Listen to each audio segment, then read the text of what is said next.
Welcome back to the Boundary Corner podcast. My name is Curtis Wilson. I'm Brian Siegler. How's it going, buddy? Buddy, one of these. Clinkies. Sun Crush, Southern Peach here on this end. What about you tonight? Little Hardywood single. Oh, classic. Yeah. Hey, look at us supporting the RVA breweries, bud. There we go. Brian, you had a vacation this weekend, buddy. How was the lake? Yeah, I headed down to the Bugs Island, Kerr Lake area, out in a cabin with some neighbors. Did a little fishing. Did a little this, little that. Caught a few. Very nice. I caught the most. I didn't catch the biggest, but I caught the most. Going for quantity, not quality here. Yes, when it comes to fish, yes, quantity over quality. You can catch the nice prize bass, but that feeds one person. You catch 10, you're feeding the entire family. There we go. Nice, How about you, buddy? How was your 4th of July weekend? Oh, geezy. Well, we were going to try to go down and see some family on Friday, but on Wednesday night, my wonderful wife gets this email from her school. You must have your rooms cleaned out by next Monday. Huh? So it's kind of like, she's like, when can you get off? I'm like, well, I'm off Friday, so let's just go. I'll tell the folks, hey, can't come down. Sorry, we got to get this done clearly because she does not want all her stuff going into a storage trailer. So that was pretty much all day Friday. Wife's family came over Saturday, grilled some burgers, some Wuhan hot dogs. There you go. Buddy, that like massive hot dogs. Had some drinks, just chilled, and from our house watched fireworks on 2 streets over from us and over in another neighborhood over. So I didn't even have to leave the crib. There you It was go. a good weekend, man. It was a good, nice, somewhat relaxing weekend. Yeah, we were able to catch some fireworks. They were shooting them off a couple boats. Oh, nice. Right in the little part of the lake we were in, they were shooting them off boats. So I was like, yeah, this will work. So we were up in the Florida room of the cabin watching fireworks. That's good, man. I mean, it's always nice to see it. The cool part is where Jack's bedroom is at the house. He literally has this it's literally like there he could see the ones in the neighborhood. Here he could see the ones in the other neighborhood. So he was like back and forth between the windows. Like, so he was pumped on a late Saturday night. So yeah. Well, folks, hope your 4th was great too. Hope you had plenty of food, adult beverages, and a good time, whatever you did. But today, we're going to be taking an in-depth look at Protecting Lane Stadium. We're going to be looking at the 4 teams that visit Lane this season. So before we jump into all that, though, there has been a lot of news since the last time we were on here. And the biggest was this weekend while my partner in crime here had no cell service down at the lake. We got some. Yes, sir. Sir, DJ Harvey, the 4-star cornerback out of Sierra Canyon High School in California, commits. And came kind of out of nowhere. Just all of a sudden people were like, he pulled it up and it was like, I'm announcing on the 4th, and it's just like, what? Whoa, wait a second. A lot of people had favored him like to come to Tech, but he initially, if you remember, Brian, he was going to announce in September, the week after Penn State. We all felt good about that, but then this happens. And now let me ask you, because you kind of came into it a little late. When you saw it, what was your first reaction? So I went down to the lake. I think I left. It was like I went to my parents on Thursday and then stayed there Friday, and then early Saturday morning we headed to the lake. So I was without cell phone service, being able to text, call, anything for 36 hours. Woo. And the only reason I knew about it is because I made a run to McDonald's to get some sundaes for everybody.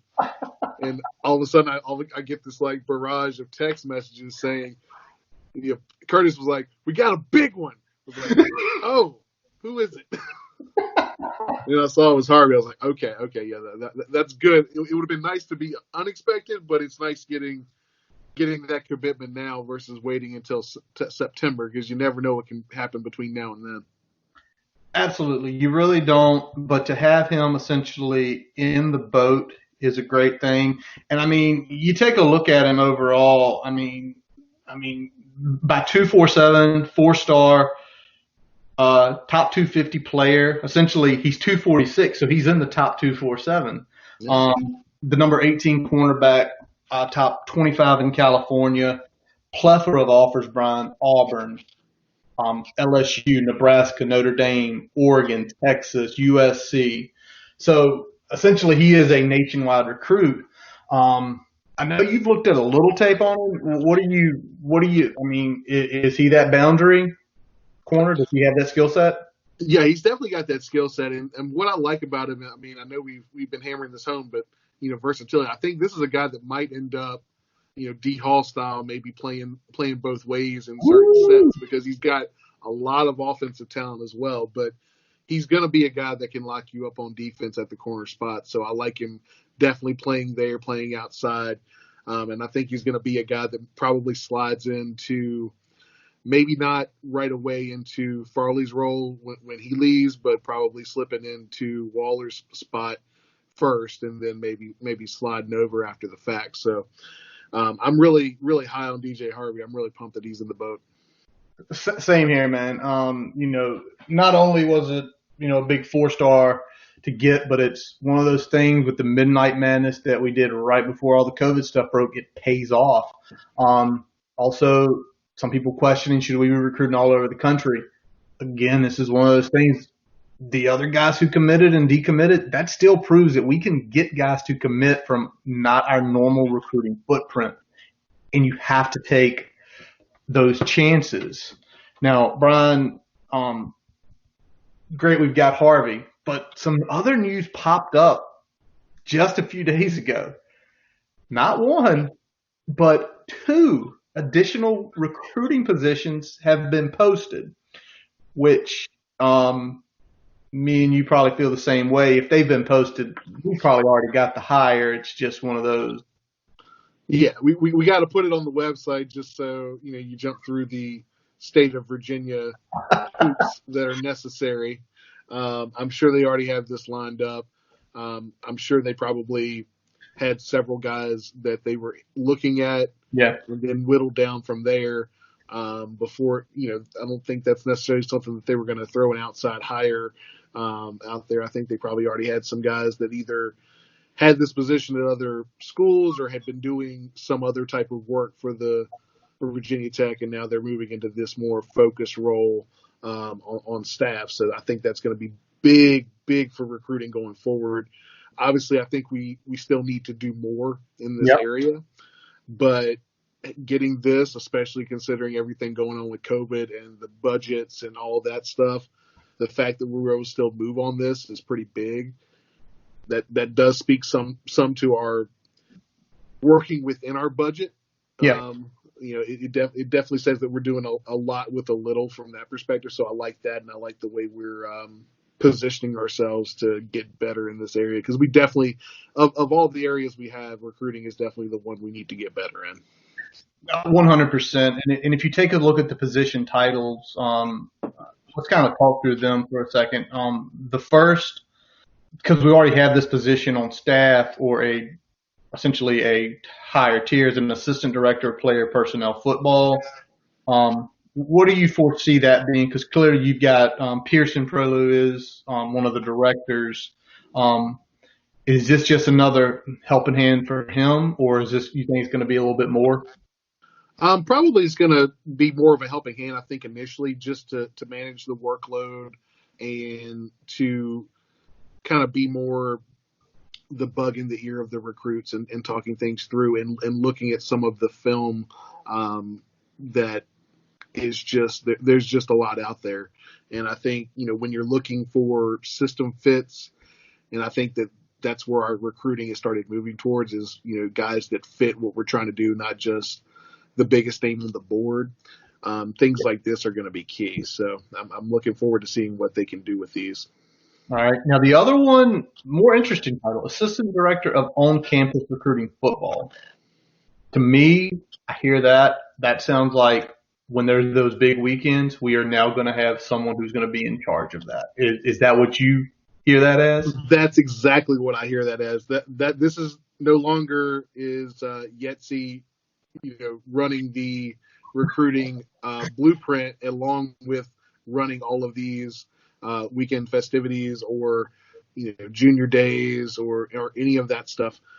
This is going to be someone that is dedicated to setting those up, making sure that everyone is where they need to be, that each recruit gets time with the specific coaches that they're looking to get. All of that needs to be set up and run, and it doesn't need to be done by our director of recruiting. It needs to be done by someone in this role, and I think that's going to be good to kind of offload some of the workload and have a more focused position for that type of activity. Yeah, that's also the one you feel like is so important, because when you have these guys in, you want to be hitting what they want to do. They want to see their major. They want to see their coach. But also, I think that's the one that potentially could be a former player. And, I mean, who knows who it could be. And the reason I say that, because it's the on-campus recruiting visit, or on-campus recruiting. And if you talk about someone who's been there, whether they were there 10 years ago or just in the last few years, it kind of makes it easy to, this kid is, he's looking to major in this. So the building's here, offices are here, where he'll probably live here. Let me set how this up. Yeah. Coordination is perfect. Someone who knows the campus. Now, is it going to be a big name player? Maybe, maybe not. I think us as fans hope it is someone like name recognizable. I'll throw his name out there because he is now living in Blacksburg. Sergio Render. Yeah. Sergio Render, you can't miss him. He's 6'6". He is a massive human being. He loves the school. He has not only so much knowledge of the on-campus stuff, but Sergio, big-time outdoorsman, big-time knowing the area in general. Would I be shocked if in a couple weeks we would like to announce Sergio? Nope, not at all. The other positions, maybe it's another Hokie, or maybe it's someone trying to get their foot in the door of coaching. And again, this is a great starting role. It's great for the program. Yeah, I mean, and with the other role, if it's not someone like Sergio, I mean, do you think it could be someone more football adjacent, but a Hokie grad versus someone that was directly involved with the football program? Very potentially. I think that could be the case as well. It definitely could be someone, again, who knows campus, knows the local culture, knows how to get the students around on campus while they're there visiting, to make mom and dad feel assured, to say, hey, you'll live here, your classes will be here, here's the football facilities, and almost one of those things, hey, it's easy to set up a meeting with the coaches if you're on the staff. Hey, Coach Chavez, we've got the tight end coming out of South Carolina. What time do you want to pencil him in? I'll bring him, so he knows what time to come to your offices after we give him a tour or something. So, yeah, it could be just a regular student. But there's a part of me that wants to be a player, because then you have that further connection while the kid's on campus. Like, I played here. I ran through that tunnel. I gave my blood, sweat, and tears on that field. This place, when it's electric, you will get goosebumps. You will shake. So I'm hoping it's a player. But, either way, we should be happy. We're getting more recruiting positions that we are definitely lacking behind on. For sure. It's definitely a good moving forward on that, because, we can definitely see improvement, even though I think we're going to be all right this cycle after a rough last cycle and a rough April and in May. I think we're going to, turn things around here. We're starting to look better. Yes, we are. And we're starting to get more in-state guys, which I think is, increasing some of the perception, decreasing some of the perception issues we've been having from that perspective. So I think we're moving in the right direction. So hopefully we'll keep it up, and that these new hires will make that even better. 100%, man. All right. Well, a little fun before we hit a couple more serious topics here. Brian, did you see the video? Oh, All we got freshmen, huh? Freshmen. they're on campus, all but one. All but one. Awesome to see. Nice little thing the football Twitter feed put out with all the guys. Basically saying they're here. Saw some tweets. If you didn't see, like the guys with the dots, guys leaving, making it known they were heading to Blacksburg. The only one not there is Wilfred Panay, who is, to my knowledge, still stuck in France. Yep. I hope that something can be arranged for that young man to get back stateside to begin not only his football career, but to further his academic career too. Especially you kind of read about him making, all those sacrifices to come over and play and then to get recruited and to get offered numerous scholarships. But they're back. And I'm sure the first thing they did was get a nice little throat swab, make sure they don't have any COVID. But it's awesome. Hey, welcome to campus. Here's your dorm key, and open your mouth for the swab. There we go. Now, don't go anywhere for 48 hours while we confirm you're negative, please, and thank you. All right. Well, Brian, there's been some other news. Let's kind of pivot away from the Hokie Nation, and let's pivot to some news that broke last week. Jimbo Fisher and Texas A&M penalized for NCAA violations. He got a show cause penalty. Basically violated the rules related between January 2018 and February 2019. Quite a few things there going on. They're getting the 6-month show cause for Jimbo Fisher. There's been a few other things too, like they're essentially not going to be able to recruit in the fall, which, the way things are going, is that even going to matter? Hopefully the NCAA nuts up and says, that's going to be extended to next fall since we're in a dead period right now. But I would hope so, especially considering the fine was a joke.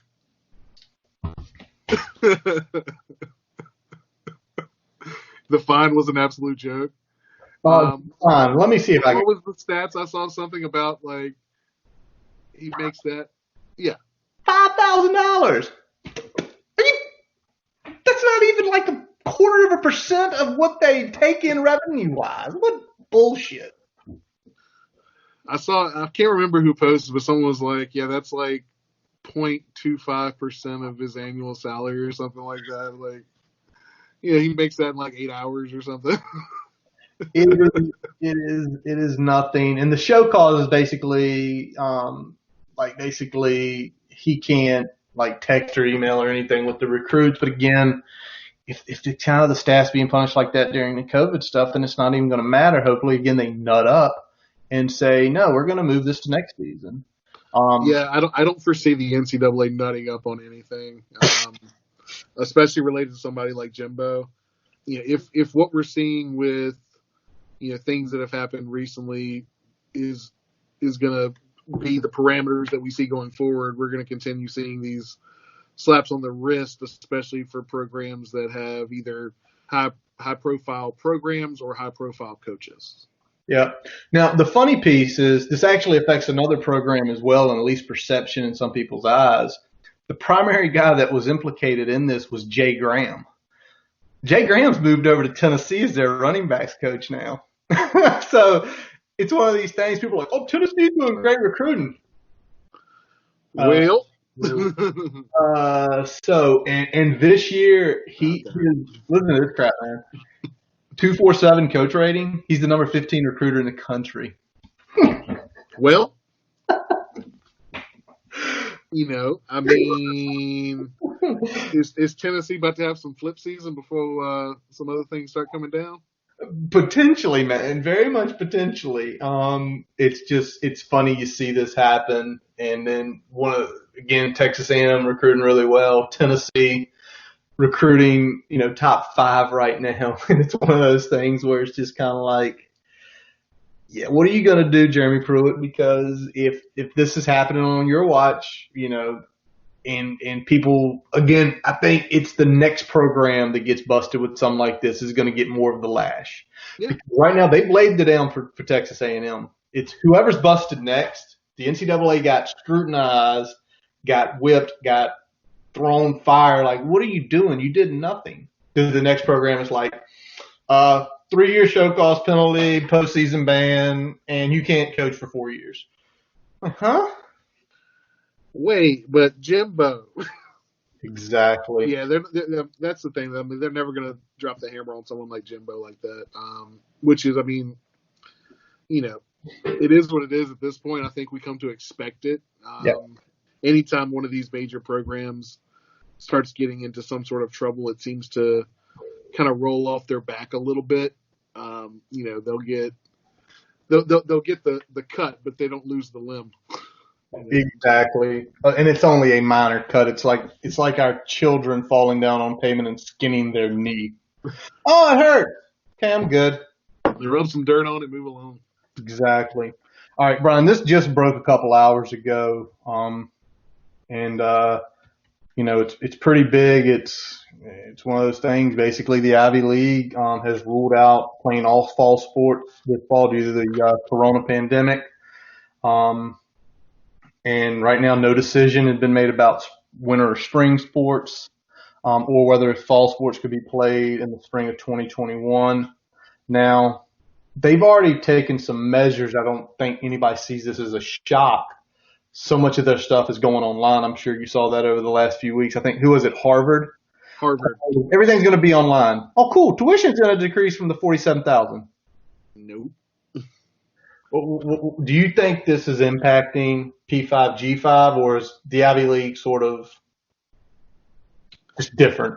The Ivy League is definitely different, and the biggest thing is the Ivy League doesn't really depend on any athletic revenue for the functioning of their athletic department. Obviously, it's cake. It helps. It's the bonus to help with the budget. But they would have most of these sports even if they didn't have fans in the stands and things like that. So they operate more in the same realm as Division II, Division III, maybe even D1 non-scholarship schools like Davidson. So I don't think that that this is necessarily indicative of what we're going to see for G5 or Power 5 in the fall. That said, the fact that anyone did it is definitely news and definitely could be a precursor. But I don't think it's necessarily a, tea leaf situation where because this happened, the other shoe's going to fall there. But it's still not good in terms of, how we feel about it. I think it's definitely probably brings us down a little bit because now that one's gone, it makes it easier for others to say, hey, well, maybe let's take a look at what they're doing. Yeah. And if you don't remember, they were the first to cancel their basketball tournament back in March. And then slowly the tea leaves, everything fell into place. That is a little bit different than it is now. The amount of knowledge about the coronavirus in March compared to the 8th of July, almost 4 months later, is completely different. Yep. At that point in time, people were thinking 7-8% death rate. Well, no, it's about a 1 to a 1.5%. Is that what you've been seeing? It's about 1% for kind of the healthy population and 4 to 5% for immunocompromised or elderly. Yeah, and it's even bigger on the elderly state. I mean, I keep an eye on the site. It's like 60. It's like at 4.5. You get into the 70s. It's like 6.5. You get into the 80s and older. That's where it really is affecting. Plus the immunocompromised folks. But in reality, we're starting to know more about it. And yeah, there are spikes. That sucks. Luckily, we're in a state that's not seeing a spike. We're actually seeing more downward trend. So again, who knows? I do think, some people are like, oh, this is it. This is it. Oh my God. They're going to y'all don't realize the amount of money, not only these athletic departments depend on, but the communities in the communities. Yeah. I mean, and I don't want to try to be doom and gloom, but if there was no college football season, certain cities and towns, Blacksburg would be one of them. Blacksburg, think of a place like Tuscaloosa, even a place like Greenville, they would get hit hard. And I mean, that's a small, very small percentage, but you imagine literally saying, well, we're going to cancel and lay depression on, 100 cities? 100 cities or small cities and towns. Yeah. And that's kind of one of those, ouch, like, do we do that? Because essentially that's kind of what if they decide to cancel it, you're going to see a lot of businesses in these college towns go under. Sure. And it's going to, I mean, I hate to say it, but it's going to disproportionately affect an area like Blacksburg, compared to somewhere like Columbus. 100%. Even though they have, almost double the fans at a given game than we do, they have other things going on in their city that can buoy, at least carry them through, whereas most of the town of Blacksburg depends on students being there and people coming in on Saturdays. Yep. And whether it be Saturday in the fall or Saturdays in the winter for a basketball game or a Friday night game, so 100%. Yeah. All right, well, we're going to move on and actually get to our topic today. We need to defend Lane Stadium. Boom. All right, so four games versus the ACC, UVA, Georgia Tech, Boston College, and Miami. Brian, let's just start with them. Just down the road, 64. Let's start with UVA. They are returning 7 starters on offense, 9 starters on defense. I mean, Brian, who are they losing? Are they losing someone who literally carried them to at least 3 victories last year? Maybe more? Yeah, so they are losing Bryce Perkins, their quarterback. No big deal here, just the heart and soul of the offense and accounting for, almost 4,500 yards of offense himself.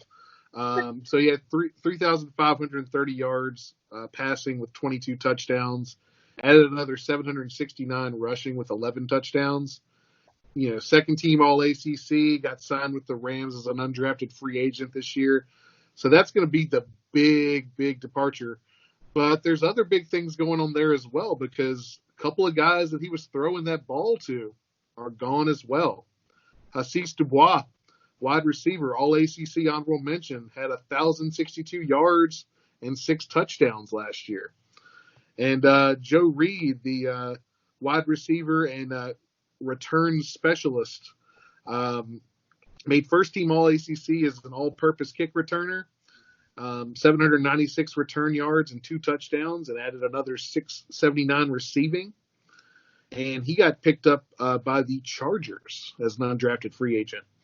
So we're talking about 2 guys there that are now in the NFL on rosters as of right now. And that's just on the offensive side of the ball. They lost a couple guys that, you mentioned 9 returning starters. The 2 guys they lost are pretty key as well. We're talking about Bryce Hall here.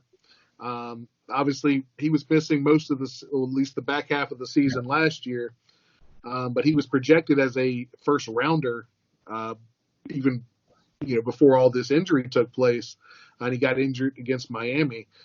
Still ended up getting drafted by the Jets in the 5th round, and he was second team All-American in 2018. So this is a guy that potentially could have been a 2nd or 3rd round pick if he had went out last year, and then ended up coming back and unfortunately getting injured and hurting his draft stock a little bit there. And the last guy I want to talk about is Jordan Mack. He led the team in led the team in sacks with 7.5.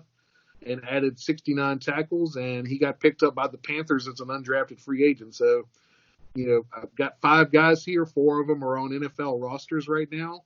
I'm sure Dubois is going to get picked up at some point. He's definitely got the hands and the size. I think speed is a concern. He doesn't quite have that NFL speed that you're looking at, but I think he might find his way on the roster depending on what the NFL season looks like as well. So those are the big guys they're going to be missing. Yeah, man. Perkins was that offense last year. People can say what they want. I watched the Tech game. If he's not on the field, they lose by 20 points. Don't at me. The ODU game, if he doesn't do what he did in the latter half of that game, they lose to ODU last year. Yeah. Florida State. Again, late heroics in that game. They could have lost 3 games, one being a absolutely wretched loss to ODU because ODU was terrible last year. But Brian, as I kind of scroll through here and looking at their schedule last year, after Bryce Hall went down in that Miami game, they gave up 28 points to Louisville, 31 to UNC, 28 to Georgia Tech, 27 to Liberty, and then 30 to us. And then I'm not going to count the other 2 games. So where on the first ones they had given up 17, they gave up 35 to Notre Dame, but that's a little different. 17, 24, 17, 14, 10. Kind of a difference in the cadence there of how many points they gave up after Bryce Hall went down. So they got to kind of live without him for a little while. But now, mid-season something like that happens. People don't know what you're doing until the tape slowly starts getting on there. Yeah. But now it's like, okay, we kind of know what you're going to do without a lockdown corner. I think that's a big loss. And I think me and you've already kind of talked about it with them. If they're going to make a bowl this year, they're going to win some rock fights, like 14-17, 14-13, because of losing that much on offense. Now, the recruiting classes, Brian, they had the last 3 years, they're okay. 58 in 2017, 59 in 2018, 39 in 2019. I know they got some transfers. So who is the key guys coming back and then some of the emerging players? So in terms of returning key starters, first one I want to highlight is going to be the other receiver that was getting some of those balls thrown to him, other than the 2 that are now gone. So that's going to be Terrell Jana, wide receiver. He's the only returning primary target from last season. He had a big second half of the season, especially when they had to start scoring some more points once Bryce Hall went down. So ended up with 886 yards receiving and 3 touchdowns. So pretty big numbers in terms of yards there for, a second or third option. But obviously you need to see his touchdowns go up if he's going to replace some of that production that was lost. Wayne Talapapa, returning starting running back. I probably butchered that name, but sorry, Wayne, but it is what it is. 473 yards rushing, 12 touchdowns in 2019. Obviously, any running back last year was kind of a secondary option in terms of the running game. Bryce was the number 1 option in the running game. Looking at that, the top rusher was outrushed almost double by the quarterback. Touchdowns are pretty good for him, though, with 12. So if he can replicate that production and add some more rushing yards, he could be a threat in 2020. Let's move to the defense, though. Zane Zandier, he was the linebacker for them, led the team with tackles, 108 last year. Really did some big things for them because he could move across the field well and really make a lot of plays from that inside linebacker position. And the other guy is Joey Blunt. He was a safety. He was 3rd team All-ACC in 2019.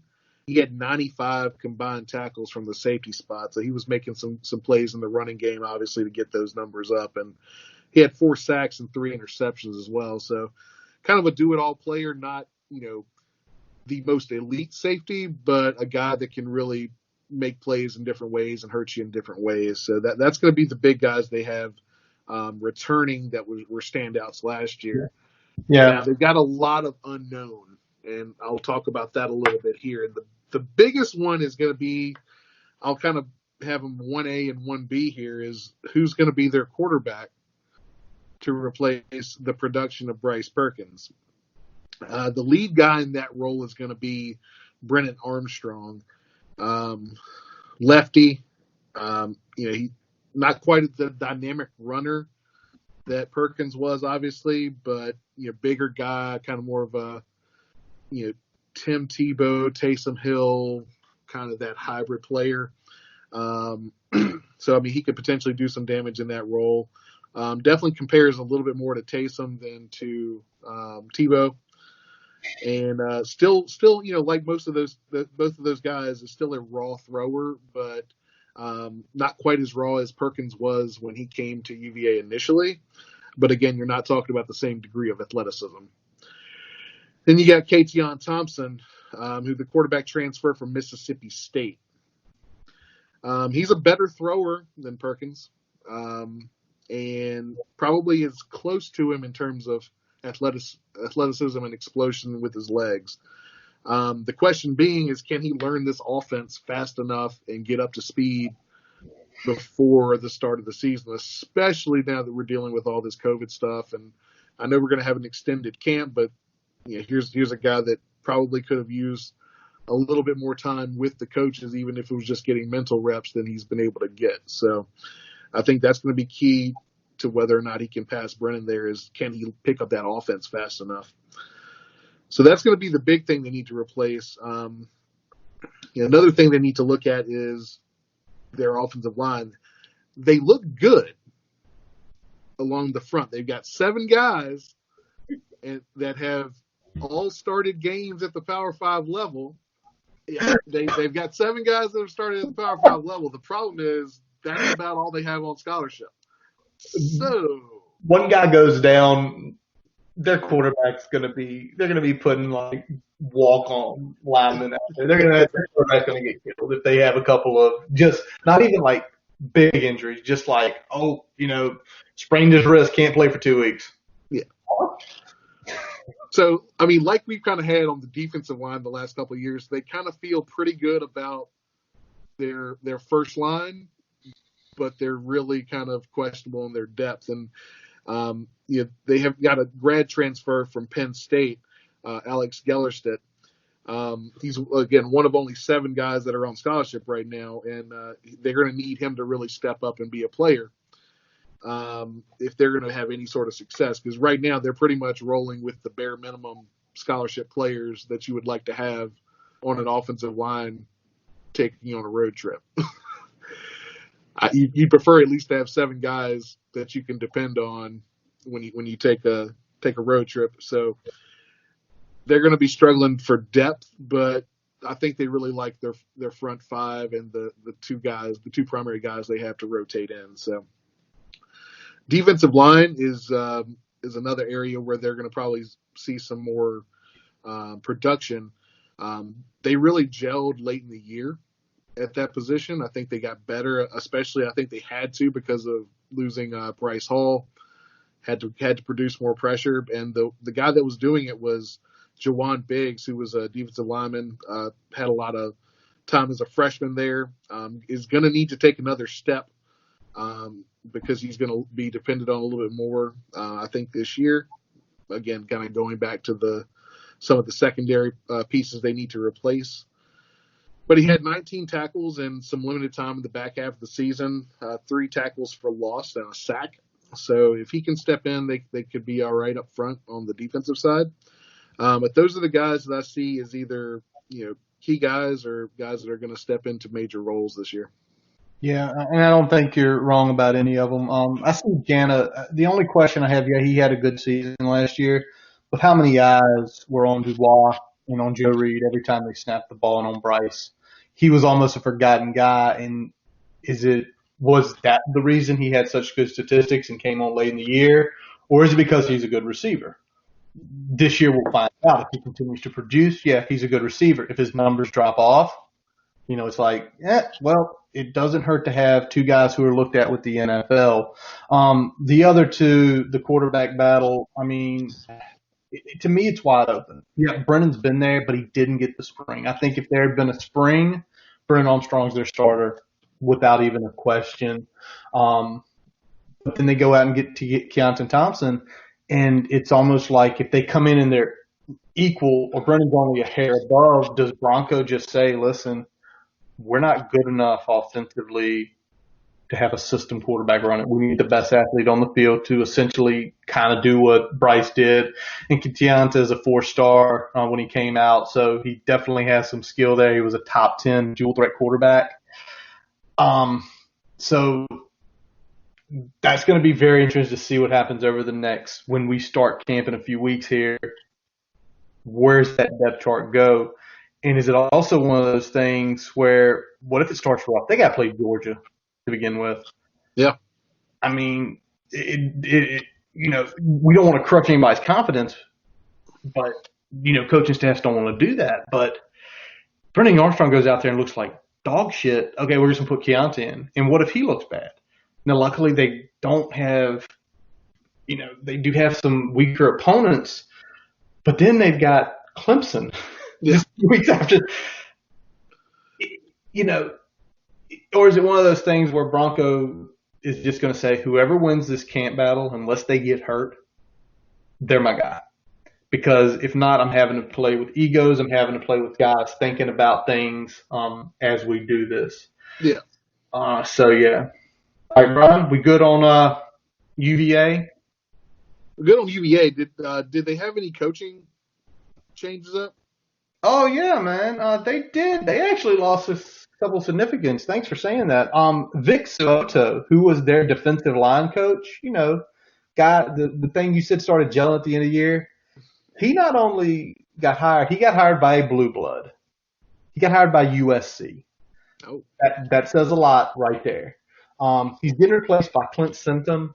Now, Soto also had a significant history with Mendenhall. This was the first player that ever committed to him when he took over BYU. So this wasn't like some guy he found 6 years ago and he's a really good line coach. This was a connection going back close to 15 years. That's a system devotee. There you go. Now, System comes over from Delaware. He'd been there for 3 years with Danny Rocco. He was an All-American while he was at UVA. He did get drafted in the second round, and he did play in the league for 3 years. So familiarity with the school, NFL-type guy.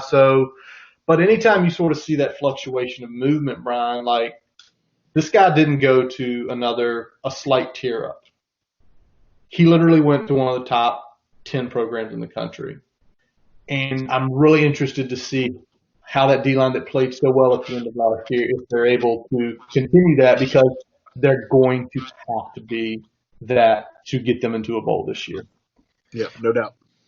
All right, let's move on with the Ramblin' Wreck from Georgia Tech. The team returning the most production in the league this year. They're returning 9 starters on offense. They're returning every single starter on defense, Brian. When I say that, like, is there anybody that they lost? I mean, there's not many guys there. So I got a few guys here that they did lose. Most of the production is on offense. They had 2 guys that were heavy contributors on defense that they lost that we'll take a look at. But the big guy on offense is going to be Tyler Davis. 6th-round draft pick by the Jags. He had 148 yards and a touchdown in 11 games in 2019, which isn't very impressive, but his skill set was unique. He's kind of got that Joker type build. So with that unique skill set, definitely he was able to pivot that into a role in the NFL.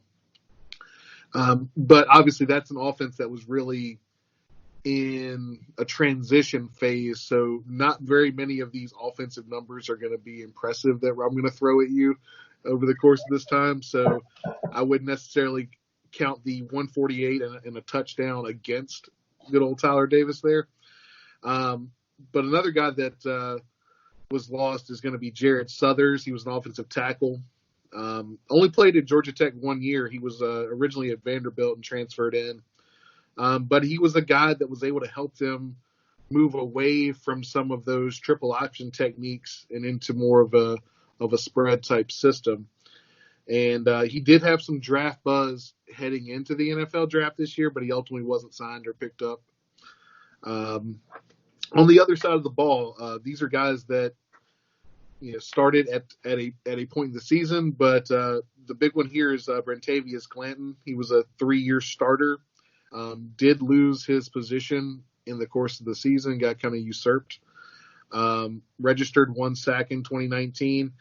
Kind of more of a plotter. He was there. He was clogging things up, but he didn't necessarily fill a stat sheet.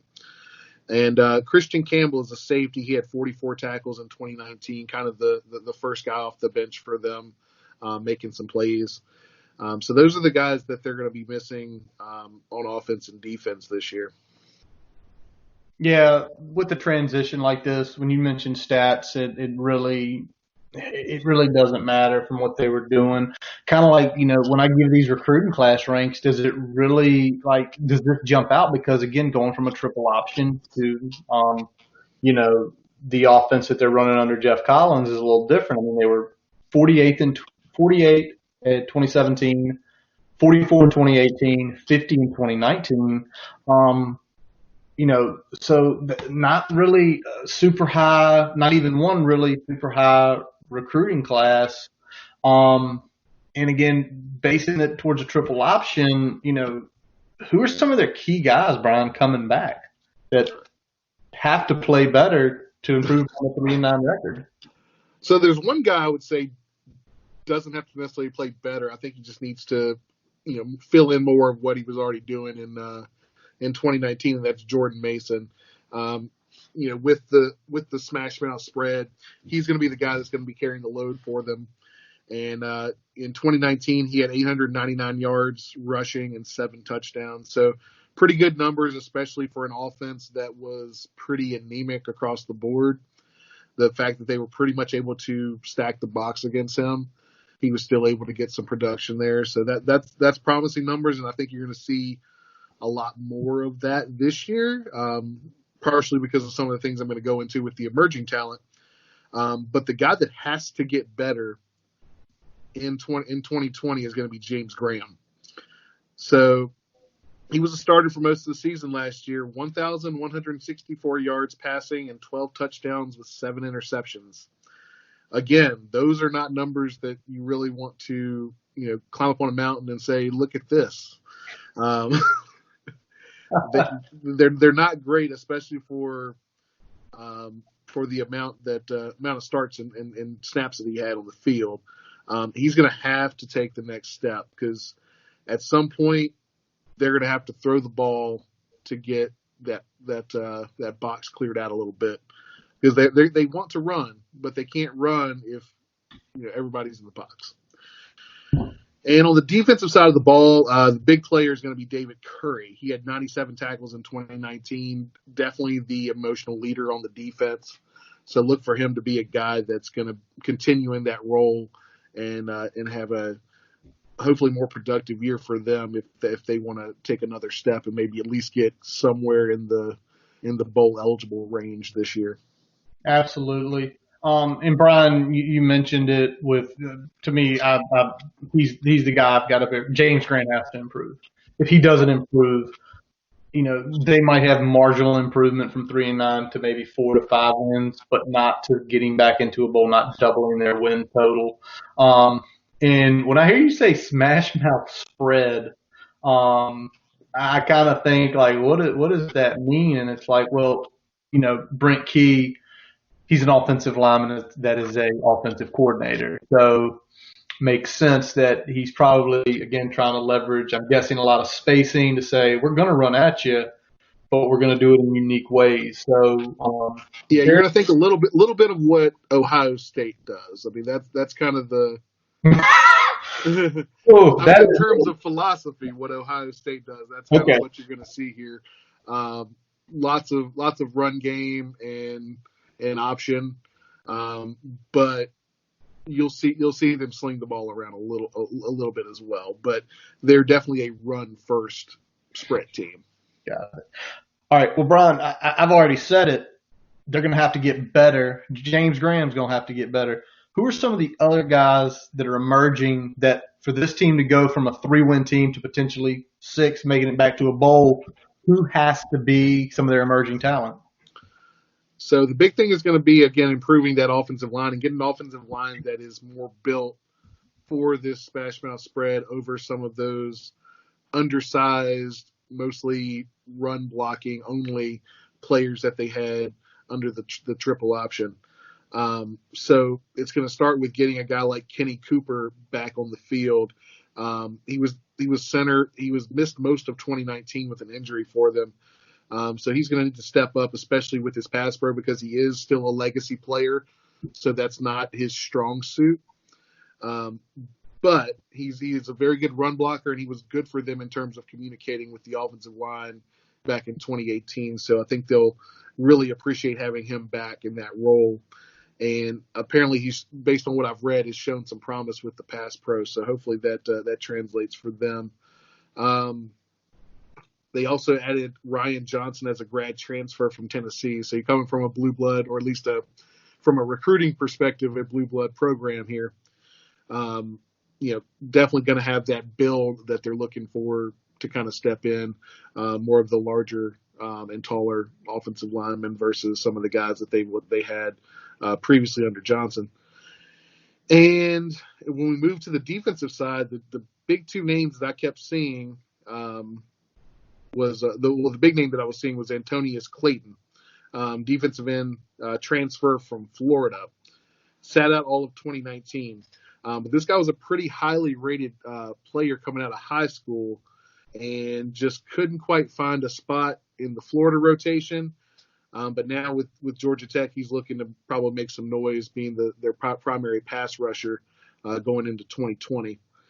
And the last guy that I wanted to highlight here is a wide receiver and a freshman at that. So when we talk about wide receivers with their previous offensive play style, they were more block first guys. They were pretty much brought in to block, and when they got in long down situations, run some go routes and catch balls that are just thrown up in the air. Not exactly a crazy route tree or developmental, No. It's very much can you run go routes and can you out jump guys, and then can you block? So this is more of the wide receiver that they're going to look for in their new philosophy. And here's a big stat for you: he tied Calvin Johnson's freshman receiving touchdown record with 7. So out the gate, think about it. Graham only had 12 touchdowns the whole season. 7 of them went to this guy. So he's dependent on going to look to build upon that in terms of getting the yardage numbers up, because that's what they need to do across the board. But we know this guy can make plays and get in the end zone. So those are the guys that are looking to probably take the next step this season.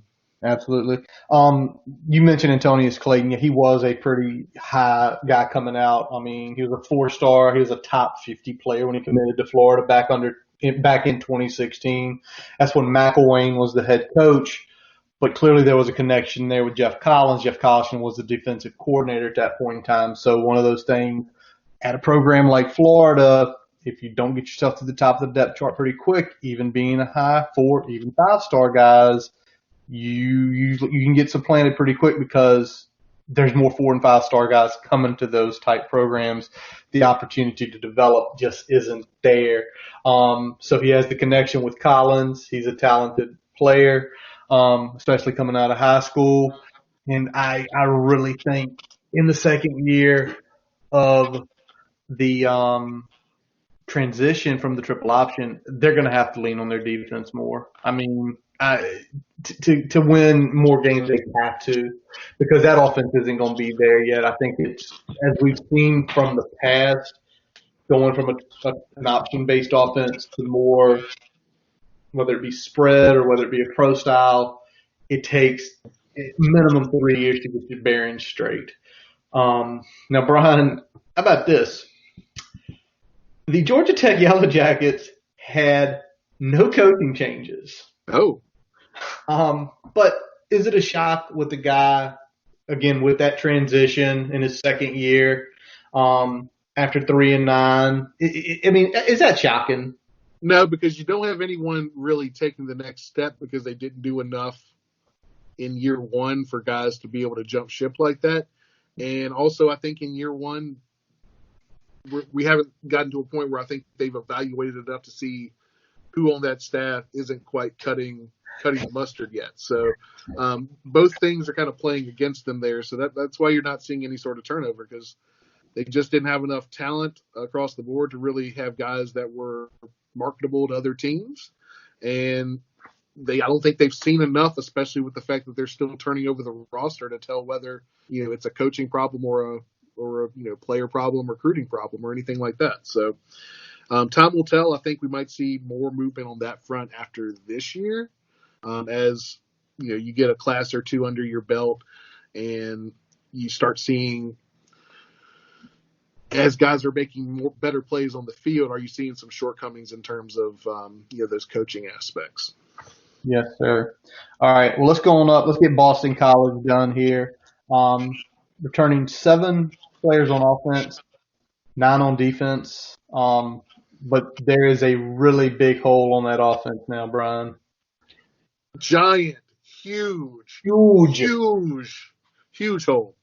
And we're talking about A.J. Dillon, drafted by the Packers in the second round, 1,685 yards and 14 touchdowns in 2019. Had another 195 receiving yards and a touchdown in 2019. So, always considered more of a, pounding between the tackles back, but he definitely showed a little versatility last year. And I think that's what helped him get drafted as high as he did. 3-time first-team All-ACC. 3rd-team All-American in 2019. I mean, this is about as stacked as you can get at the running back position in terms of accolades, especially for a team that wasn't very good last year. They beat us, but they weren't very good. We'll get to that later. They also, they don't have Anthony Brown anymore, so he had 1,200 yards passing and 9 touchdowns through just over 5 games last year before getting injured against Louisville. And he decided to transfer away from Boston College after the change in regime. So those are going to be the 2 big things that they're missing on offense. And I think that's going to be whether they can replace those pieces long term is going to be the question as to whether they can take another step, or if they are stuck at that 5 to 7 win window that we've kind of seen them at the last several years. Absolutely. And you mentioned Anthony Brown transferring. He didn't take a step down, dude. He actually went a step up into here. He transferred to Oregon. Yeah. In Oregon, losing Herbert, clearly he has a potential opportunity to play out there because, the 2 years we saw him with BC, Anthony Brown's a solid collegiate quarterback. And again, regime changes. If you can get out, sometimes you have to, and for him, he took a significant upgrade. Now, what the new coaching staff there isn't really working with is great recruiting classes. 2017, 67, 2018, 71, 2019, 64. But, with the prior regime that was there, sometimes stars didn't matter. They were finding diamonds in the rough, really good offensive and defensive linemen. Anybody of these really sub-60 recruiting classes that you feel are got to be key to Boston College potentially getting back to 6 wins under a new regime or even taking a step?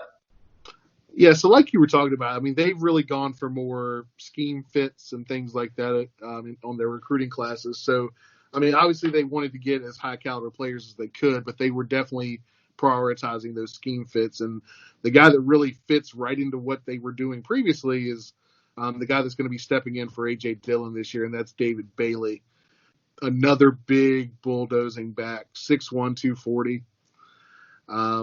Had 844 yards rushing and 7 touchdowns last year behind a guy that had almost 1,700 yards rushing. They like to run the ball. They ran the ball a little bit. So, I mean, they're going to look to him to be the primary guy this year at the running back position. It sounds like what they're going with is still going to be a run-first offense. I don't think they're going to be reinventing that part of the philosophy, but it's definitely going to be a different system in terms of how they get that done. Another guy that we're going to look at as far as keeping that train rolling is going to be Tyler Vrabel. He's their returning tackle. He's going to have a potential to be a high-round draft pick in 21. They've got both of their tackles coming back, but I think Vrabel's got a little bit more of the higher ceiling of the two. So that's the guy I wanted to spotlight here. Another guy that they're happy to get back who was injured towards the end of the season is Max Richardson. I think he got banged up in the last couple games of the season, but he was still all ACC second team in 2019, had 108 tackles, 14.5 tackles for loss, and 3.5 sacks. So again, big contributor on defense, and he decided to come back for a senior year, despite the regime change, because he felt like there was still some unfinished business for them. So that's going to be their theme, is going to be unfinished business. We'll see if they're able to do something with that. But they're returning some other guys as well. So another big one on offense is going to be Hunter Long. He was a tight end for them, third team All ACC, 464 yards receiving and 2 touchdowns, which is pretty good numbers in a run-first offense, especially for a tight end. Yeah. He actually led the team in receiving yards. Oh, wow. So definitely a very run-first oriented team. And the last one's going to be Brandon Sebastian. So he started all 12 games, had a pick last year, was kind of their lockdown guy. He was not necessarily at elite level, but he was a guy that could match up against the number one on another team and definitely push them and give them a run for their money. So he's going to look to maybe take another step for them this year. Yeah. First of all, Tyler Vrabel, that is the son of former New England Patriots, current Tennessee Titans head coach Mike Vrabel. And we talk about diamonds in the rough. He was a 3-star coming out. And just what you just mentioned, he has the potential to be a pretty high draft pick next year. David Bailey, 3-star, out of Maryland. He has the build, 6'1.5", 225 pounds. Now you mentioned his stat line last year behind Dillon, but now he's going to get the bulk of the carries. His frame's built, so you kind of don't worry about it. Where when we talked about a couple of the guys, like for Louisville last time, their build is like, can you take this pounding? You see this guy, you definitely feel like you could. Now, yeah. Brian, under the new regime, there's more transfers and stuff happened. Who are some of the guys that emerged that could potentially keep them as a bowl team, potentially catapult them to a better record next year? So the big name is going to be Phil Jurkovec, the transfer from Notre Dame quarterback, sat behind Ian Book. Now he's going to be playing quarterback for Boston College. The question here is going to be, is he going to get the waiver to play in 2020? He will require a waiver to become eligible for 2020. So that's going to be big in terms of their success. But if he does get that waiver, he is going to be a plug-and-play start for them.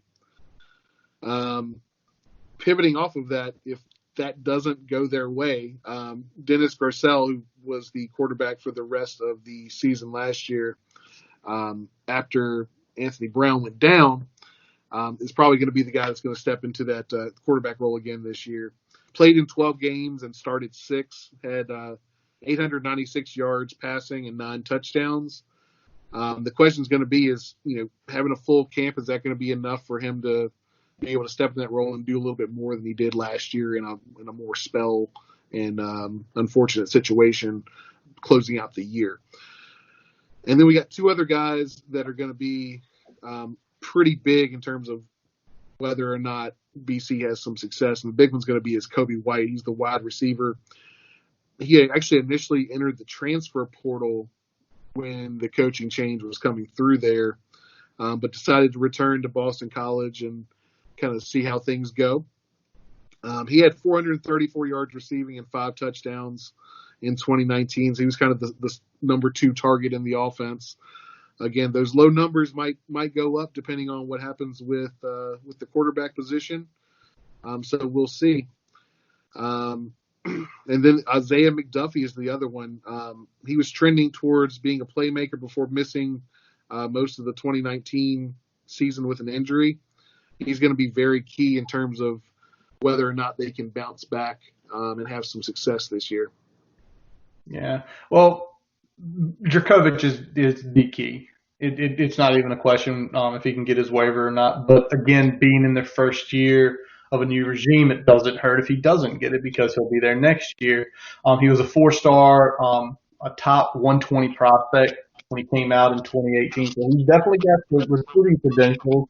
And again, what happens so many times with programs like the Blue Bloods we discussed today, you go there, you don't get the job, now book's entrenched. Well, I need to go somewhere else and try to find something.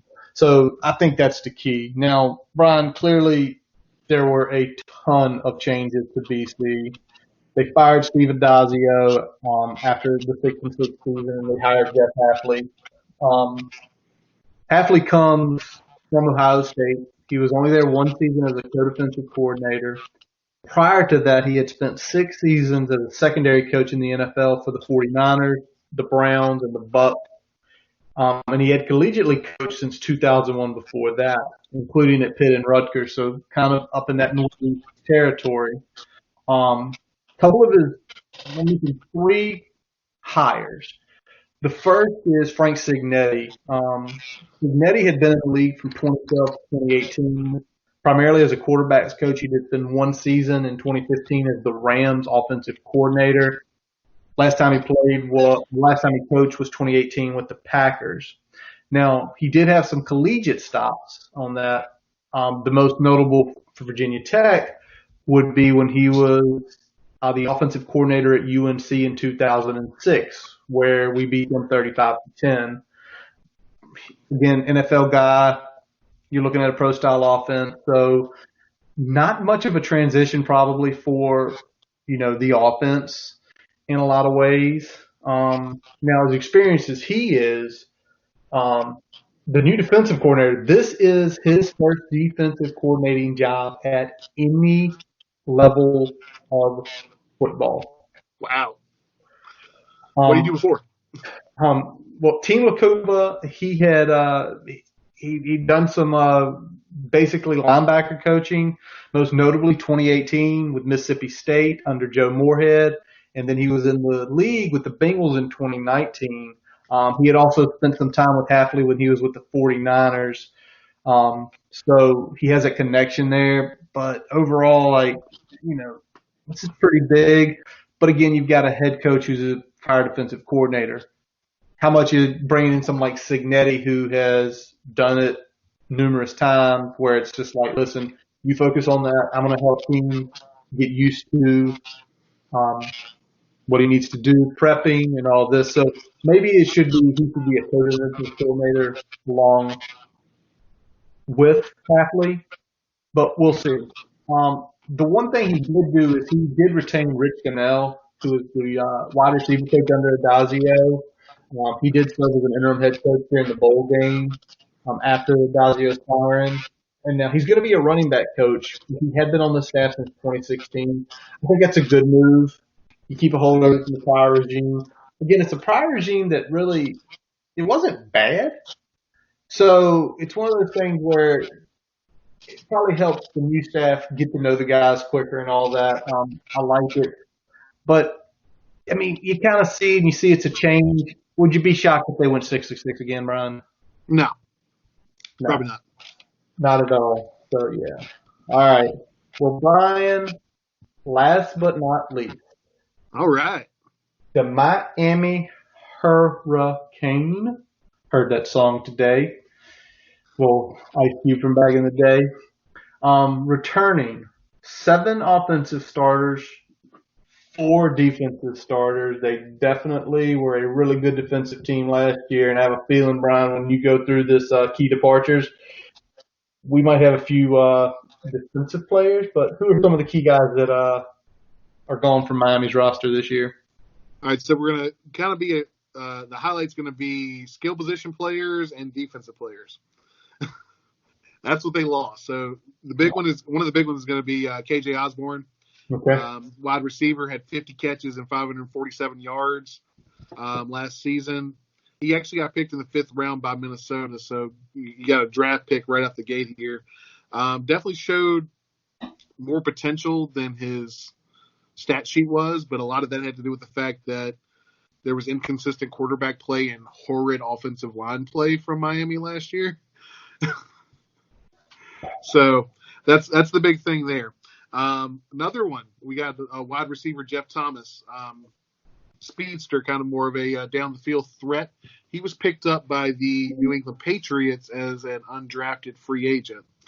But 2 key wide receivers are gone for them. And I'll go ahead and highlight the other skill position player on offense, and that's DJ Dallas. Running back for them last year, got picked by the Seahawks in the 4th round. Again, not impressive numbers, good numbers, not great numbers, 693 yards rushing and 8 touchdowns in 2019. But again, he was playing behind a pretty bad offensive line last season. And so that's the big thing that they're going to look to improve this year, I think, is trying to shore up that offensive line. But those are the skill position guys they're losing. On the defensive side of the ball, 3 big-time players are the guys I'm going to highlight here. The first one being Jonathan Garvin, defensive end and outside linebacker, drafted in the 7th round by the Packers. He did see his playing time diminish at the end of 2019, but still tallied some good numbers and had some big plays. But there was a reason for that we're going to get to later. Oh, yeah. But the next guy I'm going to highlight is going to be Trajan Bandies. All ACC honorable mention corner.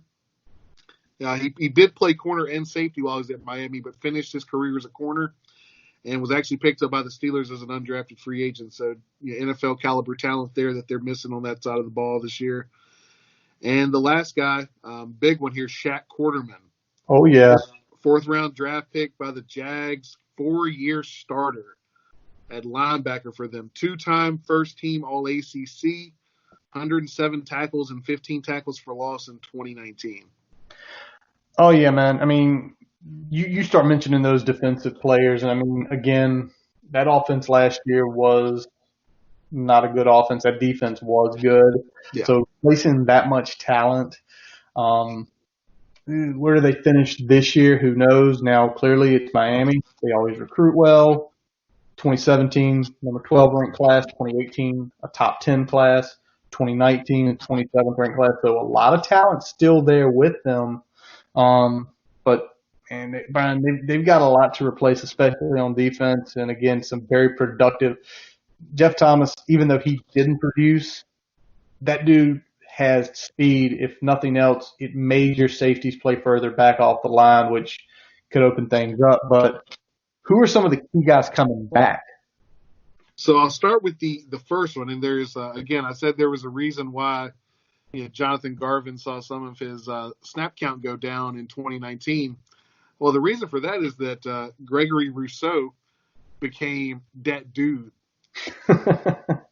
So redshirt freshman, didn't even start. He wasn't a starter at the beginning of the season, but just blasted on the scene in 2019 and finished with 15 and a half sacks as a redshirt freshman. That was 2nd in the country in terms of total sacks, only behind Chase Young. Whew. The number 2 pick in the draft. Yeah. No big deal at all there.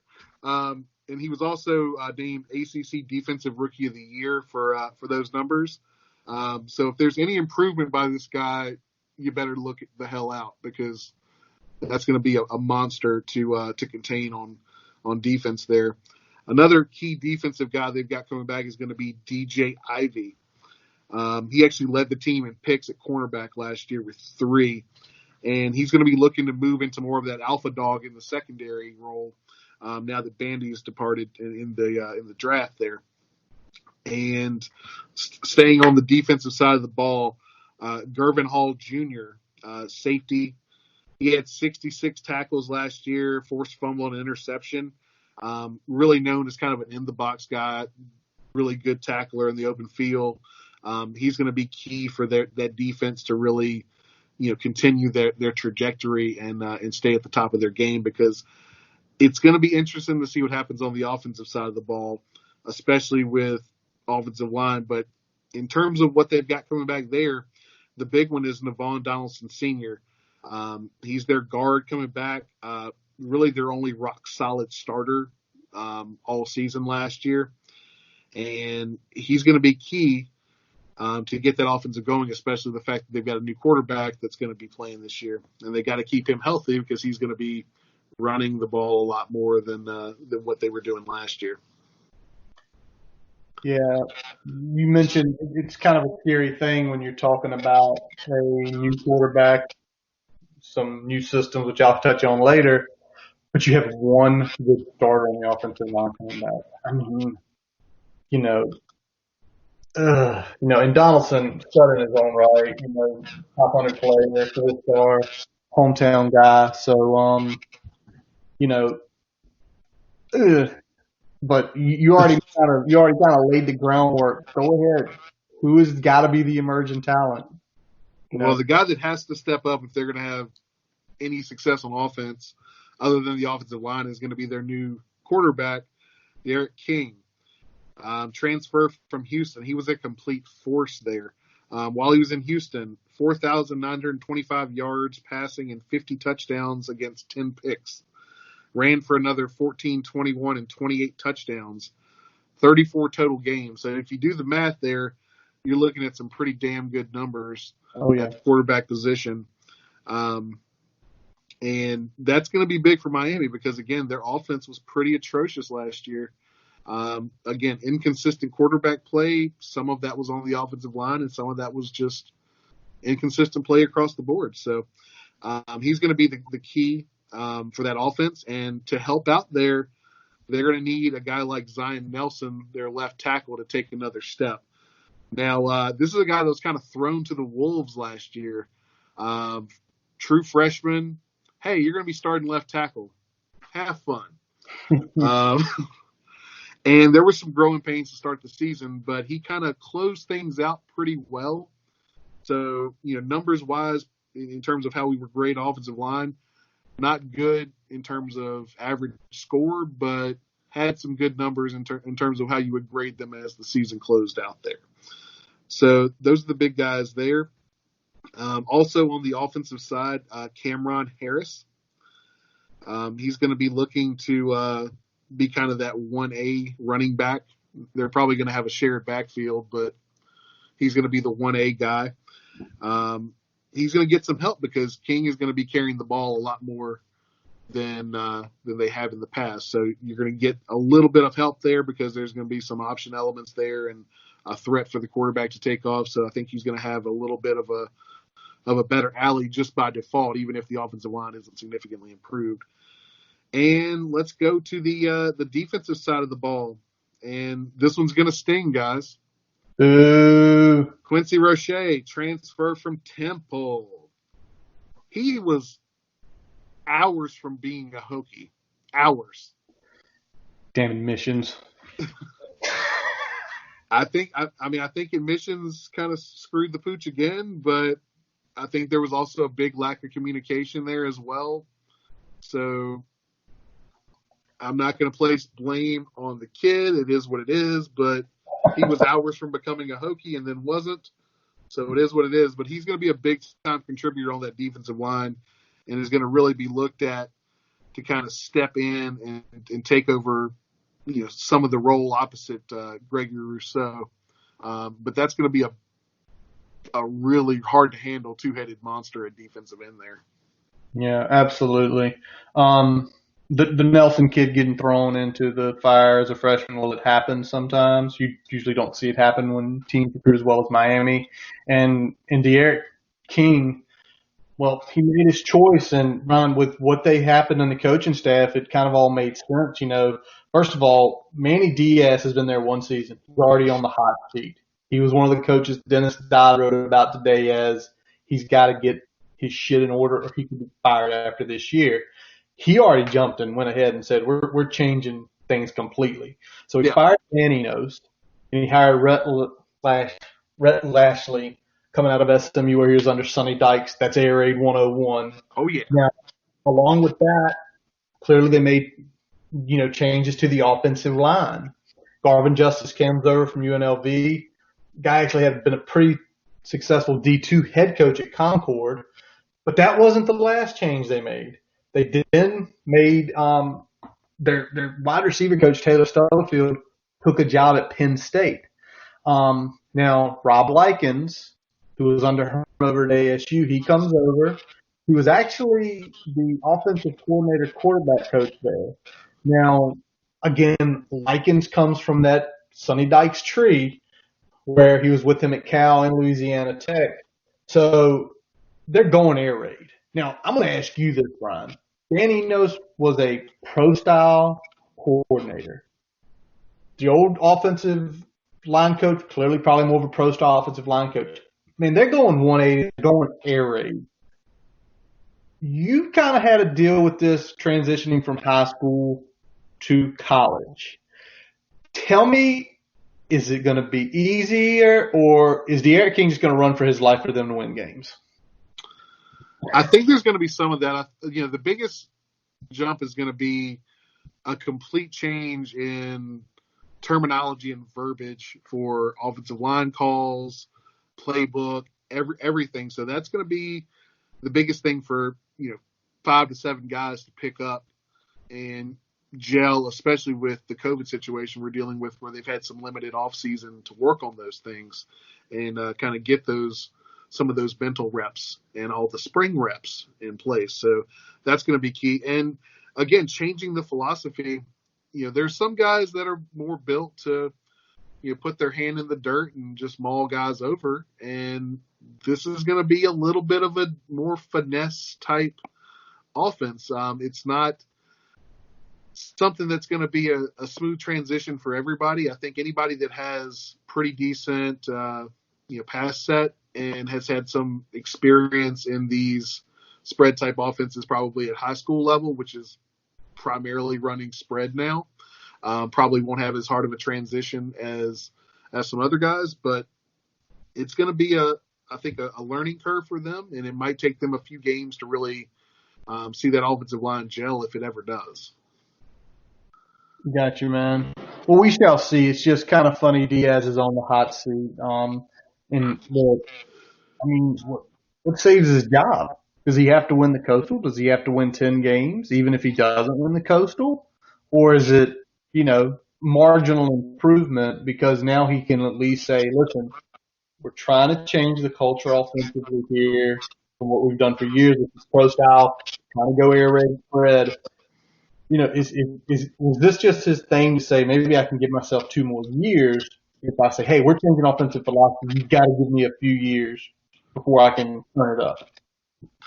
Yeah, I think that, this is a case of good recruiting working against him, because when you have good recruits and you're still only winning, 6 to 8 games, people start asking a lot more questions. True. What are you doing to not translate this talent to the field?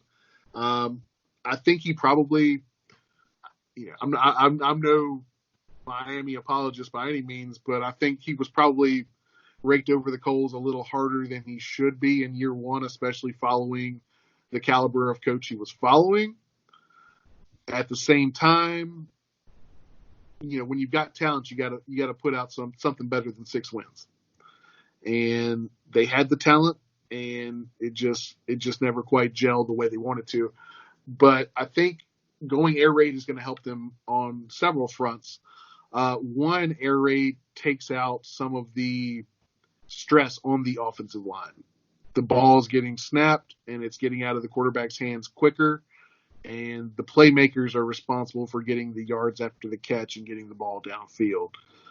So that's going to take some pressure off the offensive line. You're going to probably see more zone type blocking schemes versus man on man or gap style coverage, gap style protection. So It'll be interesting to see how they go with that. But yeah, usually with those air raid systems, it's a zone or some sort of slide protection.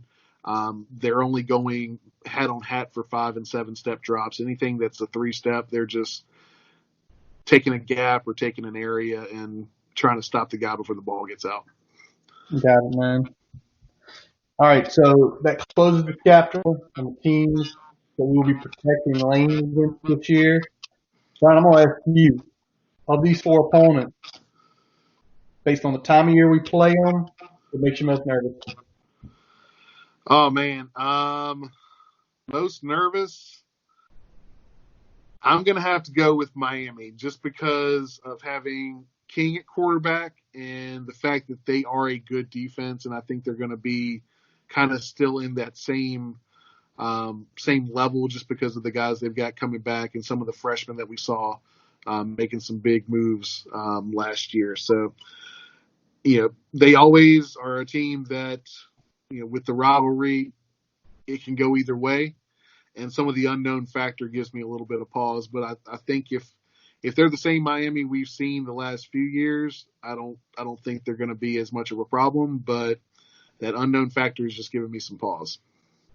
Yeah, I'm with you. I think Miami, too, is the one to worry about, not only because we don't get them early. I mean, they are the 11th game of 12 in the schedule. So if they do start gelling, they do have the talent.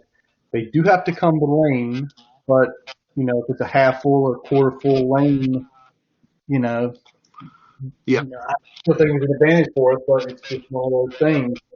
But I'm with you on Miami, man.